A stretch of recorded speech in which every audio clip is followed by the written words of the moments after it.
More than 2,000 years ago, the ancient Greeks built a computer that could predict eclipses and track the heavens. And then technology this complex seemingly vanished for over 1,000 years. We only know it existed because one sank to the bottom of the ocean. In 1900, Greek sponge divers discovered an ancient shipwreck off the coast of Greece. Among the statues, jewelry, and other treasures was a corroded lump of bronze that nobody thought much of, until someone noticed a gear embedded inside of it. When researchers eventually scanned the object, they discovered an entire mechanical computer hidden beneath the corrosion. Only about 1/3 of it survived, but those fragments contained 30 intricate bronze gears and thousands of Greek inscriptions. The original machine was about the size of a mantle clock. Turning a handle moved pointers across astronomical dials, allowing its owner to track the sun and moon, display lunar phases, follow calendars, and predict eclipses years in advance. It even tracked major athletic festivals, and inscriptions suggest it may have displayed all 5 planets known to the ancient Greeks. But here's what makes the mechanism even more mysterious. We have no idea who built it.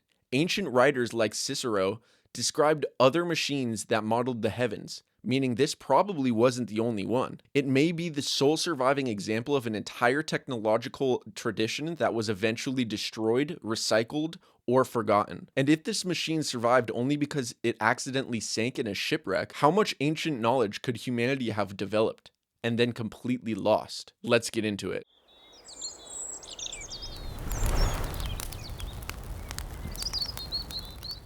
Let's think about it to the very specific degree. If they could predict eclipses happening, then they must have had a way of knowing how distant the planets that they're using, like the sun and the moon, they must have had a way of understanding how far away they were, because they would have to model that in their analog computer. Yeah. So how could they have measured that? It really makes me rethink our understanding of history, or that it's only part of it's really been exposed to us, or even the part that we know about, maybe it's been a lie. I don't know. I just can't fathom the fact that this is a real discovery. I know. At first, even researching this, I was like, oh, I've heard of this before, but I haven't put myself into a deep thought about it. And now that I am, it really doesn't make sense how they could have known the distance between the planets, known the rate of travel, Yeah. and been able to take the rate of travel and use gears to simulate that travel at the scale that they're building their model. So this was 2,000 years ago. This was prior to the discovery of America, of course. And what I learned in history is that they were nervous about Columbus was going to sail over the edge of the earth, right? Off the edge. This shows an understanding of the cosmos that makes me rethink that. Why would they think that the earth was flat?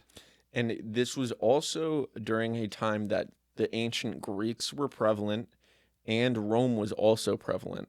And they would trade between each other, and they would have wars, and eventually Rome took over and defeated Greece. Does that mean that Greece, since it was found off the coast of Greece, do you think it was probably the Greeks that were able to accomplish such feats? Perhaps. Or what if it wasn't? What if it wasn't human? That's a whole nother ballpark to dive into. Yeah. So, but if I it's don't not know. human, then how would it be such a simple thing? Like if it came from another planet or something, you would assume they would be far more advanced than that. Yes. Although maybe the building itself was human, but the introduction of how we built it was introduced by a interdimensional or other dimension being. Because this kind of aligns with what we've talked about how technology may be being introduced to us from other dimensions, and demons pretty much, or fallen angels, giving us the knowledge of how to create these things.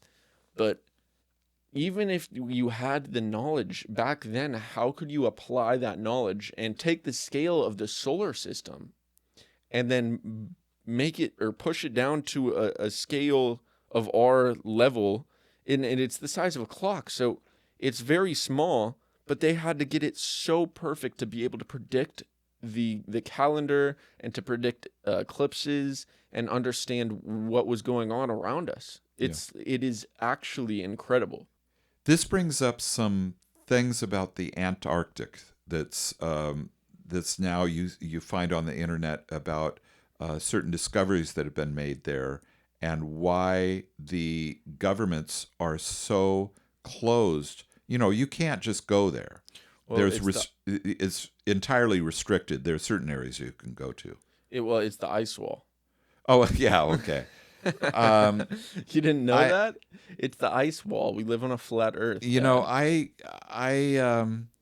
I've come to believe some things that I never thought I would believe, but that's That's a one step. too far. Yeah. So, Maybe one day we'll get you there. yeah. Anyway, it's no, very doubtful, but there's been stuff going on there that they're trying to cover up, and it's pretty obvious.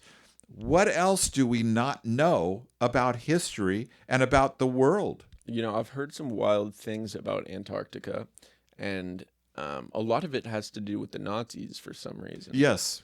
I've heard that like Nazi technology was there. They were getting advanced technology there. They were developing technology there.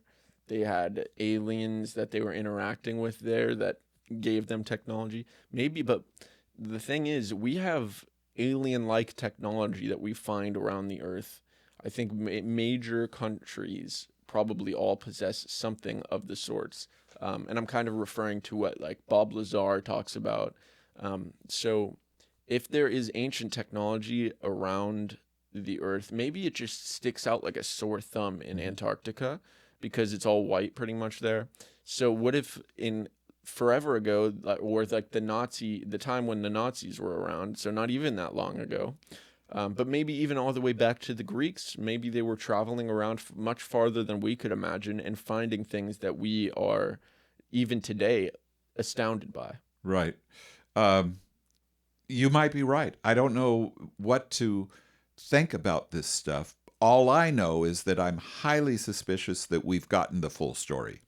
You think some people know the full story? Likely, maybe some secret societies or something.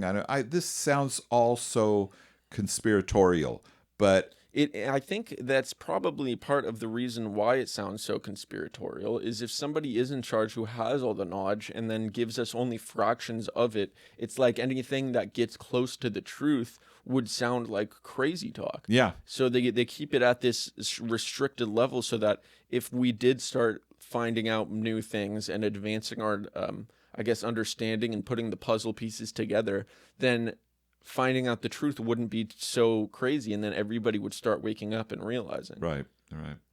But It's yeah, but if they keep us like just stuck in this area of knowing nothing, then we're the crazy ones for pointing this stuff out. and we're more easily controlled as well. Hmm. For sure.